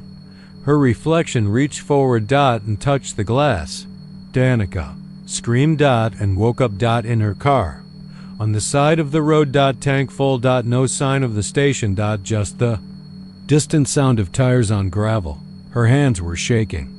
Her mouth was dry. In the passenger seat was a single can of soup. The label read, "You came BS." She threw it out the window. Drove straight to Brian, tried to forget. But the next morning, her gas gauge was full again, and the can was back, sitting on her kitchen counter. She doesn't sleep much. Now can't stand neon lights. And sometimes when she closes her eyes too long, she sees herself in places she hasn't been. Smiling. Waiting. And humming. There's a ranch out west between Van Horn and Valentine, where the sky swallows you whole and the land stretches like a canvas no one finished painting. The property sits behind rusted gates with no name on them. Locals call it the Line, though. No one remembers why. Some say it's because of the strange fence that runs through it. A straight row of wooden posts strung with wire that doesn't rust, doesn't break, and doesn't connect to anything on either end. Others say it's because of what happens when you cross it. The land was last owned by a man named Clyde Banner, Vietnam vet loner. He bought the place in the late 80s, built a cabin, ran cattle, stayed out of town. Folks in Valentine only saw him twice a year when he came in for feed and smokes. Said little. Paid cash. People left him alone. But then, in the spring of 2003, Clyde came into town talking nonsense. He showed up at Lucy's diner before sunup, barefoot, with blood on his shirt and hands that shook like they were remembering something his mind couldn't hold. He sat at the corner booth and asked for coffee. When Lucy asked if he was all right, Clyde said, "They came up through the line." Nobody knew what he meant. He talked about shadows with teeth, things that moved under the dirt like moles, but big, too big. Said he saw something watching him from across the fence. Said it wore a face that looked like his wife, only his wife had died 20 years earlier and was buried in Odessa. When the sheriff came to talk to him, Clyde was already gone. His truck was found 2 days later, parked sideways near the fence. The ground around it was scorched in a perfect circle, 15 feet wide. The inside of the cab was filled with dust. Not dirt, dust like old bone ground into powder. The keys were in the ignition. The radio was playing static. No one ever saw Clyde again. A few weeks later, a pair of hikers were spotted near the property by a state trooper. They'd strayed off course from Davis Mountains and claimed they were following a low humming sound. The trooper told them to turn back. He escorted them to their car. On the way out, one of the hikers, woman in her 30s, blonde, quiet, said something strange. "Your shadows are backwards here." When asked what she meant, she just stared at the fence and said, "You don't get it, do you? They're not behind it. We are." After that, stories started circulating again. Hunters who crossed onto the land said their compasses spun. GPS units shut off. One man claimed his rifle barrel bent upward overnight while he slept. Another reported seeing deer with too many joints in their legs, moving wrong, fast but wrong. Then came the fog. It only ever rolled in along the fence. Number higher than knee-deep, thick, pale gray, almost blue. And in it, people said they saw things. Children holding hands, figures without faces, eyes too high up on heads. A man in a white suit with no skin on his face. No one ever got photos. Cameras failed. Batteries drained. A deputy named Juan Reza, young guy, fresh out of academy, decided to check the place out in 2005. He went alone. Said it was just superstition, dust and desert making folks see things. He radioed in from the gate at 4:03 p.m. clear skies. No signs of anything strange. At 4:07, his dash cam showed fog rolling in like a tide. At 4:09, his radio cut out. When the other deputies arrived at 4:23, Reza's car was still running. Door wide open. The seatbelt had been torn out. Not unbuckled, ripped. The back of the cruiser was covered in handprints made of soot. Dozens of them. Small ones. Like children. But with too many fingers, Reza was gone. His gun was still in its holster, but there was something on the hood. A drawing scratched into the paint, carved in with something sharp. A stick figure, but not right. The head was upside down. And beneath it, one word, trade. The county fenced off the property. Officially labeled it unstable terrain. A warning sign was posted that read, nitrogen monoxide trespassing environmental hazard, but the fence still hums. Low, constant. Like electricity. Only no current runs through it. Some say the line is a boundary. Others say it's a mirror. That everything beyond it looks like our world, but isn't. That there's a version of us over there, walking backward, living wrong. Sometimes, people hear their own voices calling them from the other side. A woman from Marfa said she heard her dead husband whisper her name in the fog and followed it to the fence. She said he begged her to step through, said he was cold. Said he remembered how she smelled in spring. She stepped forward, but her dog bit her ankle and dragged her back. When she looked again, the fog was gone. She never walked right after that, and she never went near the fence again. They say the line isn't guarding us from something. They say it's guarding something from us. But it's growing weaker. The wire's too clean. The fence posts don't rot. But sometimes, on cold nights, the humming gets louder. And if you press your ear to the ground near the line, you might hear breathing. Not yours. Not close. Beneath. East of San Antonio, past Seguin, there's a stretch of land that was never properly claimed. Locals call it Elm Spire, named after a lone tree that juts out of the soil like a blackened steeple. It's not a town, not anymore. Just a rotting church, a collapsed schoolhouse, and a half-mile of gravel road that never connects to anything else. But if you ask folks from the area, especially the old ones, they'll tell you the spire doesn't mark a tree. It marks a wound, a split in the land where something once bled through. They'll also tell you to never drive out there on a Wednesday, especially not alone, especially not at dusk. But that's exactly what Calvin Rowe did. He wasn't from around there. Lived in Houston. 39 years old. Recently divorced, recently laid off. He'd been driving backroads for hours that day just trying to clear his head when he spotted an old, rusted sign nearly buried in vines. Elm Spire 3 miles. He should have kept going. The gravel road was rough, barely visible through the brush. The sun had just begun to dip, bleeding red into the clouds. Calvin passed the ruins of a barn, then an old water pump rising like a skeletal arm from the dirt. Finally, he saw the tree. It didn't look like any elm he'd ever seen. Taller. Too tall. Its trunk was scorched black, bark peeled like skin, and its branches reached upward in twisted spikes. There were no leaves, no birds, just silence. Even the wind seemed to hold its breath. Next to it stood a church, collapsed in on itself like it had been crushed by some invisible hand. Its bell tower leaned to the side, and the wooden cross at its peak hung upside down. Something about the place made Calvin feel small. Not unwelcome, exactly. Just observed. He parked the car, grabbed his camera. He'd recently taken up photography, and stepped into the church ruins. The pews were split and rotting. The altar had collapsed. But the smell that was the worst part. Not mold or rot. Not animal. It smelled like salt and wet copper. Blood. He snapped a photo. The camera clicked, then powered off. Battery dead. It had been full just an hour ago. He turned to leave, and that's when he saw the girl. She was standing near the back pew.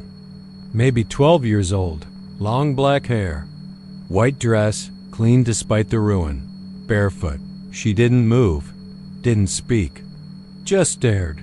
Her face was wrong. Perfectly symmetrical. Too smooth. Like someone had sculpted a child out of porcelain and painted her just enough to make you believe she was real. Calvin blinked. She was gone. The silence grew deeper. His head began to throb. Something was pressing against his ears from the inside, like altitude sickness. He turned to the exit and saw the tree again. Not outside. Inside. Its branches stretched through the walls, through the ceiling. Bark cracked and groaned. A black ooze pulsed from its center, seeping across the floor. He ran. Out the door, across the dirt, tripping over stones and root knots. His car was gone. No. Not gone. Moved. Parked perfectly, facing the other direction. Passenger door open. He didn't open it. Inside sat the girl, smiling now. Barely. Calvin backed away, tripping into the dirt. When he stood again, the car was empty. He climbed in, breath ragged, heart pounding. The key turned. The engine started. The radio crackled. Stay, stay. 3 voices, all children, all overlapping, then static. Then a soft giggle. He drove without looking back. When he reached the highway, he pulled over and checked the camera. The screen flickered to life. There were 27 photos on the memory card. He had only taken one. He flipped through them. The first showed the church as he saw it. The next few were of the tree. Then something changed. The church was whole, unruined, lit from within. The girl was standing on the steps, her mouth open. In the last photo, Calvin was standing beside her. Smiling. But he had never been in front of the lens. He deleted them all. Threw the camera in a dumpster outside a gas station. Never spoke of it. 3 nights later, he heard scratching at his window. He lived on the 3rd floor. When he pulled back the curtain, he saw her, smiling, tapping the glass with one long blackened fingernail. He moved apartments the next day. Switched jobs. Changed his number, but it didn't help. She's in the corners of mirrors now. And reflections that lag by half a second. And when he sleeps, he hears the tree groaning, its roots moving beneath his mattress. He's not sure what Elm Spire is. Place, a memory, a trap, but he knows the land is waiting. And that each Wednesday night, something inside the church creaks open again. Calling. For the next person to cross the wound and smile for the camera. Just south of Abilene, along a lonely stretch of U.S. Route 83, sits an old gas station with no name. The locals call it the last stop, not because it's far from town, but because something about it feels final. It hasn't pumped gas in years. The windows are dust-coated, the icebox is cracked, and the vending machine out front still hums, even though it's not plugged in. Nobody owns it. Nobody works there. But every now and then, especially when the wind smells like burning plastic in the clouds, hang too low in the sky, someone pulls in, and someone disappears. In November of 2017, Pastor Elijah Rollins vanished there. He'd been the minister at a small church in Winters for over a decade, known for his deep voice, clean boots, and a firm handshake that could calm crying children and convict murderers. He wasn't flashy, didn't shout, just spoke the word as it was written. A humble man with a strong spine, but something changed. That fall, his sermons became darker, less about salvation, more about endings. He spoke of the voice under the road, of paths that bleed. His wife said he'd taken to walking at night. Long walks along the highway where no one followed, where no one could hear what he was saying. On the morning of November 12th, he kissed her goodbye, climbed into his old Crown Vic, and said he needed to clear his head.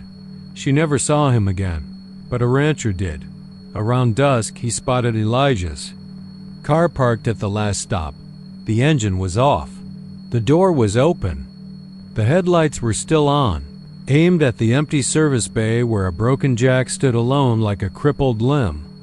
The rancher pulled over, climbed out, and approached the car. It was empty, but on the passenger seat sat Elijah's Bible, open to Revelations. And all the pages were blank. Every one, except the last dot in dark red ink or blood, was written a single sentence: "They are not fallen angels. They are still falling." The authorities searched the area. Dogs refused to cross the cracked asphalt. A state trooper swore the temperature dropped 15 degrees the moment he stepped onto the property. His teeth chattered even though it was 68 and sunny. They found nothing. No footprints. No tire marks. No blood. Only the Bible and a faint smell, like rain on hot metal. The car was towed. The gas station was boarded up by the county. But 3 weeks later, the boards were gone. The windows were clean. The light over pump 1 flickered back to life. Since then, more people have stopped there. And each time, something is left behind. A wedding ring on the counter. A child's shoe in the icebox. A phone full of voicemails from numbers that don't exist. One message from a voice that sounded like Elijah simply said, "I looked down. I shouldn't have." Then the message cut off with the sound of something wet moving across glass. Some say it's the land. Others say it's a place folded between hours. A moment that doesn't belong to this world but still bleeds into it. One trucker, Dean McKellen, survived it. He stopped there in April 2020 thinking it was a regular fill-up. The station looked brand new. Pump working, lights on, music playing from somewhere inside. He walked into the store and was greeted by a woman at the register, blonde, pale, wearing a name tag that read, "Cashier." She asked if he was thirsty. He said yes. She handed him a can of soda. The label read, "For the return." He opened it without thinking, drank. The liquid was warm and thick, like cough syrup left on a dashboard in August. Everything went black. He woke up outside, covered in mud, surrounded by crows. His rig was gone. He was 10 miles from the station, on foot. No memory of walking, no memory of the road. He hitchhiked home. Never told anyone. But when he sleeps, he dreams of a hallway that stretches forever, with doors on each side labeled, with people he's never met. And behind each door, he hears someone sobbing, sometimes praying, sometimes laughing. Always in his voice. The last stop still stands. It doesn't age, doesn't break. It just waits. And if you ever find yourself out that way, and you see the lights flicker to life, and the old soda machine starts humming again, keep driving. No matter how low your tank is. No matter how thirsty you are, because some stations don't sell gas. They trade something else. And the price is always you. They say somewhere outside Paris, Texas, about 8 miles off the highway, is a road that doesn't appear on any maps. No signs, no names, just a narrow stretch of crumbling asphalt that curves through dense woods and disappears somewhere past the county line. The locals call it Old Salem Trace, though no one knows who Salem was or why he left a trace. The stories say if you drive it after midnight, you'll see the lights, not headlights, not brake lights. Lanterns. Pale yellow, hanging in the trees, swinging, as if carried by someone walking just ahead. People say if you follow them, they'll lead you to a place that shouldn't exist. Back in 2010, 2 high school seniors, Tanner Bishop and Riley Fain, went looking for it. They were honor students, Football players, the kind of kids teachers, liked and girls smiled at.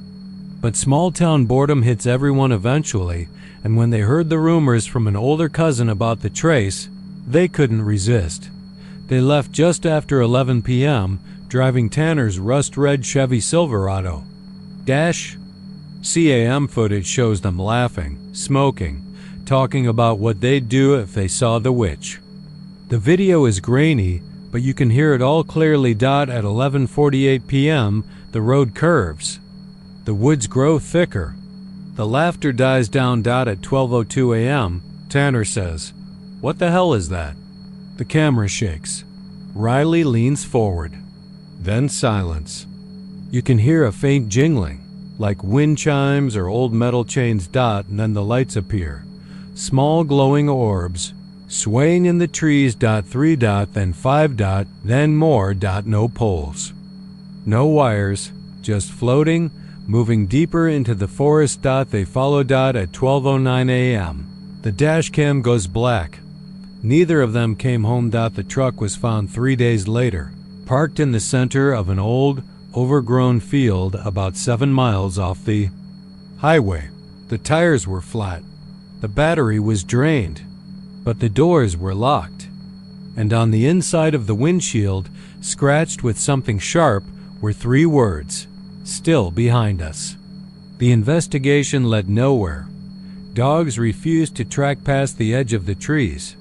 One officer who entered the woods alone was found hours later, wandering in circles, muttering something about hands in the dirt and mouths without tongues. He retired the next week. Since then, the road has been something of a local legend. Teenagers still try to find it, but most turn back.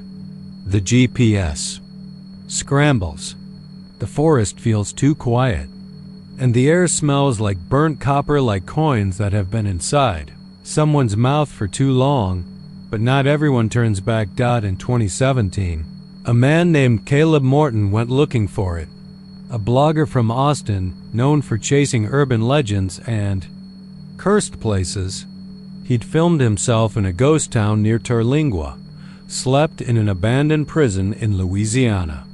He didn't scare easy. He went alone. His last upload was titled, "The Lantern Road, Found It." It starts with Caleb smiling in front of the trees. "All right," he says. "According to the coordinates, I'm here. Gonna walk the trace. Let's see if the stories are true." He walks. The woods are quiet. The light dims. At the 13-minute mark, the lanterns appear. Faint, flickering. Caleb follows. At the 22-minute mark, he stops. The camera shakes. He whispers, "There's someone ahead." He zooms in. There, between the trees, is a figure. Pale, thin, holding a lantern in one hand. The other hangs limp at their side. They don't move. They don't blink. Just stand and smile. Caleb calls out. No response. He takes a step forward. The figure takes one back. At the exact same time, he takes another. They mirror him. Then they raise the lantern. And the flame inside burns black. The screen glitches. A scream cuts through. And then silence. The video ends. His body was never found. But 1 week later, a new video appeared on his channel. No title, no thumbnail. Just 3 minutes of footage, walking through the woods. From the figure's perspective. No sound. No voice, just breathing. And at the very end, a soft whisper, "I'm still behind you." The channel was taken down 2 days later, but people claim the trace is still out there. That if you drive east of Paris, and the clouds are low, and the wind stops, the woods will open for you, and if you see the lanterns, you'll follow them. Not because you want to, but because you have to. And once you're on the trace, you're already part of it. One more light, swinging gently in the dark, waiting to lead the next one in. On the western edge of Lake Livingston, just before the thick forest gives way to water, sits a crumbling concrete bunker that never had a real name. It isn't military. It isn't listed on any map. There are no historical records of it. No blueprints. Just an overgrown access road, a rusted metal door, and concrete walls covered in moss and deep vertical cracks. The only writing on the outside is faint and chipped. B-16. Most locals don't talk about it. Some pretend it isn't there at all. But every few years, someone disappears near it. Hikers, fishermen, curious teenagers. And those who do come back, well, they're never quite right. In the fall of 2009, a geology grad student named Leland Booker came down from UT Austin to collect sediment samples along the Trinity River.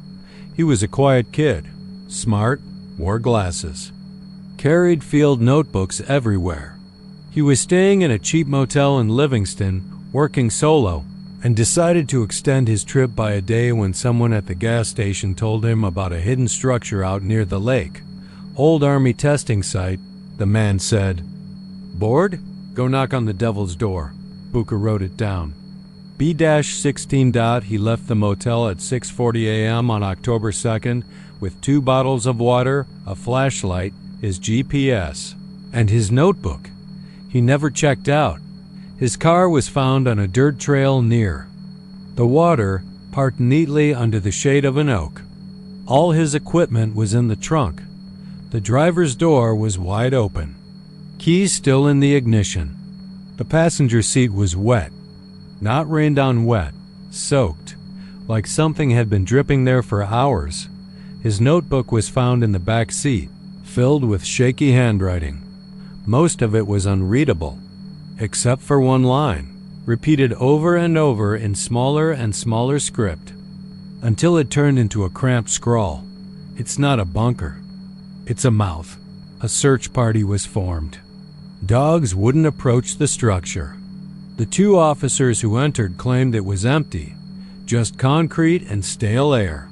But both men resigned within a year, one for unexplained migraines and hallucinations, the other after attempting suicide with a pocket knife in his garage. The county welded the door shut, but by spring, it was open again. No one knew how. No signs of forced entry. No footprints. Just a low humming from within, subsonic, barely audible, like breathing through 1,000 miles of dirt. In 2016, a conspiracy vlogger named Greg Stantz uploaded a grainy 24-minute video titled Livingston's Secret Bunker, What They Don't Want You to See. It starts with him outside B-16, filming in the early morning fog. He jokes, laughs, kicks the door open. The flashlight beam bounces wildly. He goes in. 3 minutes in, the humor is gone. 6 minutes in, he stops responding to chat comments. Just stares off dash camera. 10 minutes in, he whispers, "It doesn't echo in here." 12 minutes in, there's a sound. Not footsteps. Something wet dragging across concrete. He says, "I think it's me." 14 minutes. His nose bleeds. He wipes it with his sleeve, then looks at the camera and says, "Do I look different?" He begins to cry. At minute 22, he screams loud, guttural, not from pain, but from confusion. Then silence. The camera falls sideways. The screen flickers. And for 2 seconds, someone or something leans into frame, not Greg, but wearing his shirt. The face is blurred, not by the lens, but as if the skin itself can't settle on one identity. It pulses. Eyes roll where they shouldn't. The mouth hangs open, but doesn't move. Then the video ends. It stayed online for 1 day. Then it vanished, scrubbed. Archived copies disappeared. The original account was deleted. No trace. A week later, a missing persons report was filed for Greg Stantz, but the man who filed it wasn't his brother. Wasn't his friend. It was Greg. He showed up at a police station in Galveston, barefoot, soaking wet, and smiling. He claimed he'd never been to Livingston. Said he lived in Arizona. Had no memory of the video. They detained him for questioning. He vanished from his holding. Cell 5 hours later. No camera footage. No signs of escape. Just a single word written on the glass. Window and condensation. May. Today, the structure still stands. B-16. Locals say it hums louder in the rain. That animals refuse to go near it. That birds fly in wide arcs around the clearing. That sometimes, late at night, you can hear your own voice calling from inside. Begging. Not to be rescued. To be believed. Because it isn't a shelter. It isn't storage. It's something ancient. Buried long ago.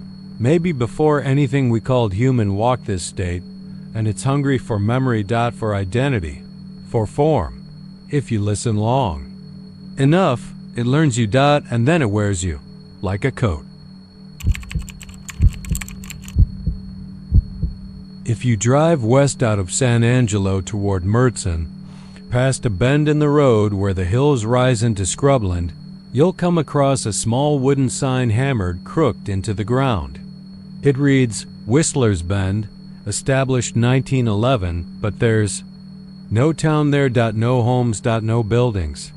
Nothing but empty land and a single narrow road that loops in on itself, forming a perfect circle around a patch of dead mesquite trees. You drive in, you loop once, and you come out the same way. People say it's a ghost town that never got built. Others say it's a place that refused to be remembered, but the ranchers call it something else. They call it the loop that hears. No one remembers who gave it that name, but the stories go back generations. Ranch hands say if you drive the loop with your windows down at night, you'll start hearing things. Not music, not screams. Just ... words, spoken in your own voice. Whispered so soft you can barely tell it's not your thoughts.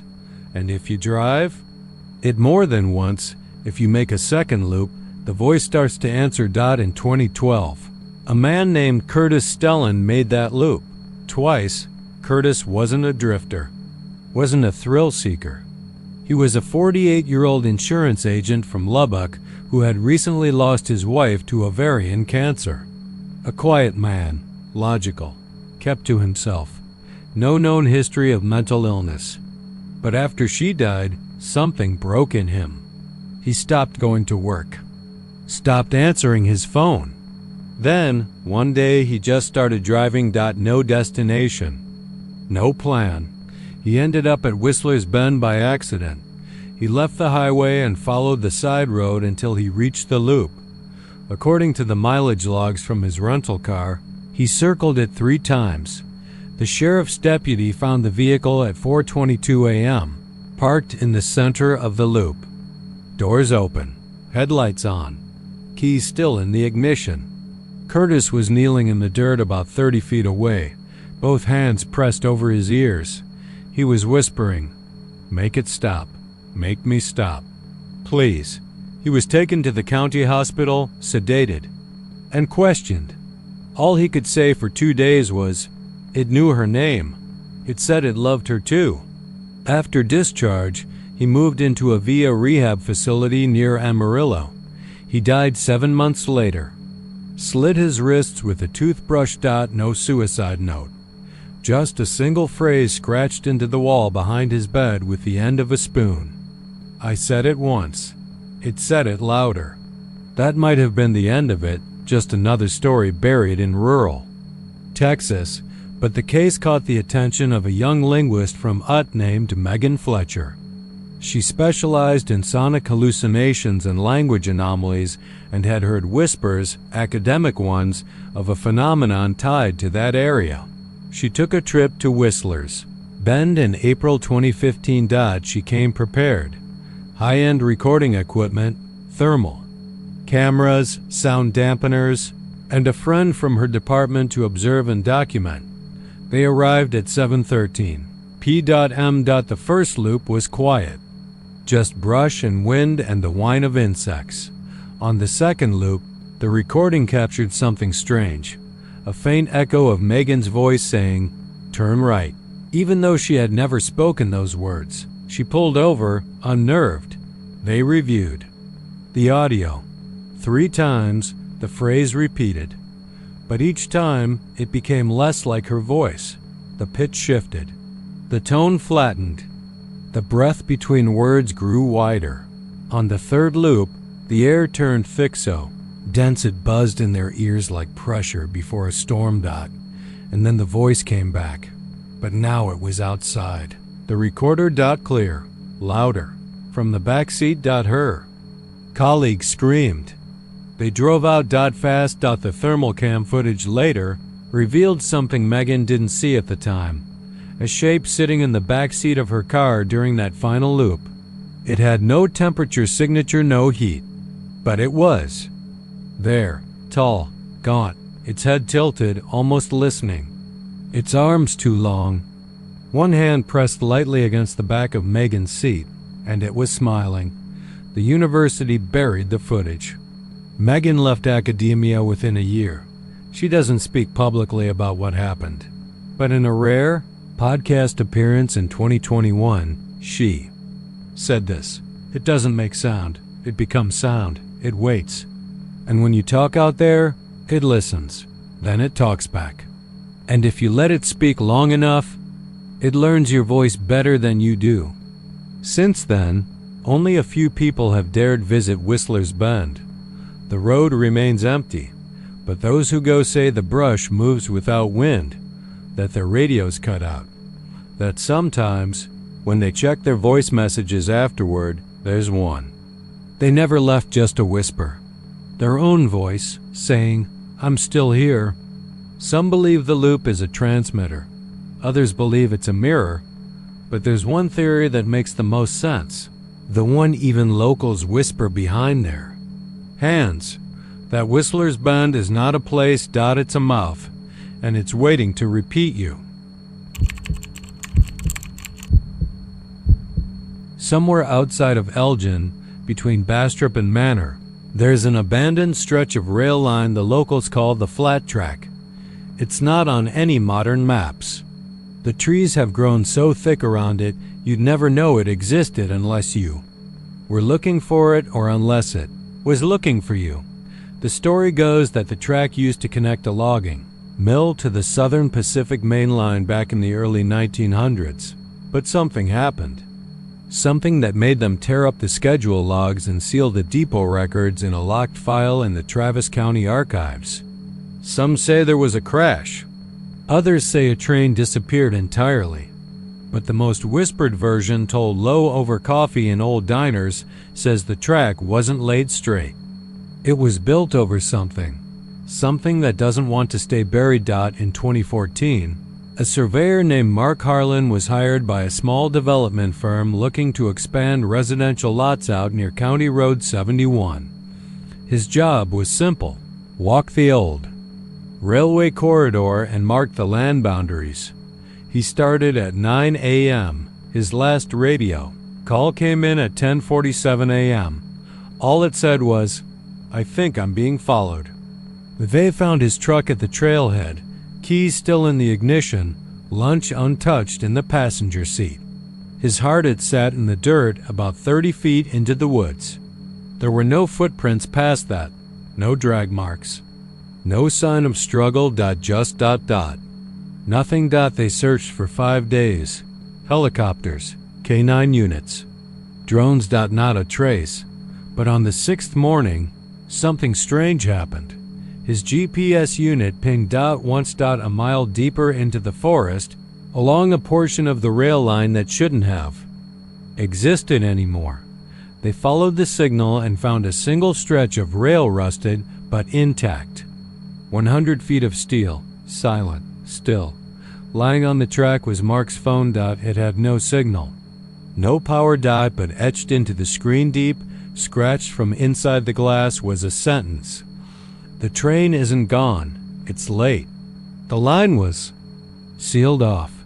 The developers pulled the project, but the stories didn't stop.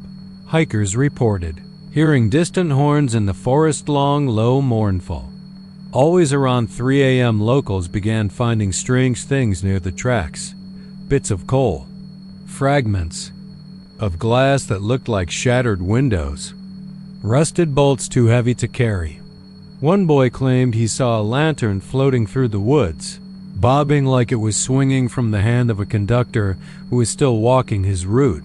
Then, in 2020, a TikTok user named @TXPLORERS uploaded a series of videos exploring the forgotten rail near Elgin. They filmed the trek, walked the length, joked about ghosts and old cowboy legends, but in the third video, things changed. At first, it's just the sound of boots on gravel. Then you hear it. Metal creaking. Off dash camera. The camera pans quickly. There's nothing there. Then the sound. Again. And again. Closer. One of the friends, a girl named Raylan, mutters, "Do you hear that? It sounds like ... wheels." The video cuts to static. The final upload, posted 3 days later, is 1 minute and 12 seconds long. It's silent. The camera is on the ground, tilted sideways. You see the track in frame. And in the distance, barely visible through the trees, is the front of an old train engine. Not moving, just sitting, covered in soot. Its windows black. And behind it ... shadows. Dozens of them. Figures that look like people. Standing. Still. Watching. Then just as the video ends, one of them moves, just enough to smile. Only one member of that group was ever interviewed. She refused to speak publicly, but her brother told a local podcast that she hadn't been the same since. She won't sleep near windows, refuses to be near railroads, and every night she wakes up at exactly 3:07 a.m., drenched in sweat, repeating the same phrase. "They were waiting for me." Some believe the flat track is cursed. Others think it's a time slip, something stitched into a fold of forgotten Texas dirt, where past and present blur. But there's a third theory, one only the oldest folks mention in their softest voices, that the train isn't lost. It just runs on a different schedule. And when it comes, it doesn't take cargo. It takes passengers, the ones who hear the horn, the ones who follow the tracks, the ones who get too close. So if you're ever walking near the woods east of Elgin and you hear metal grinding on rust or the soft blow of a horn that doesn't belong in this time. Don't look back. Don't stop. And for God's sake, don't board.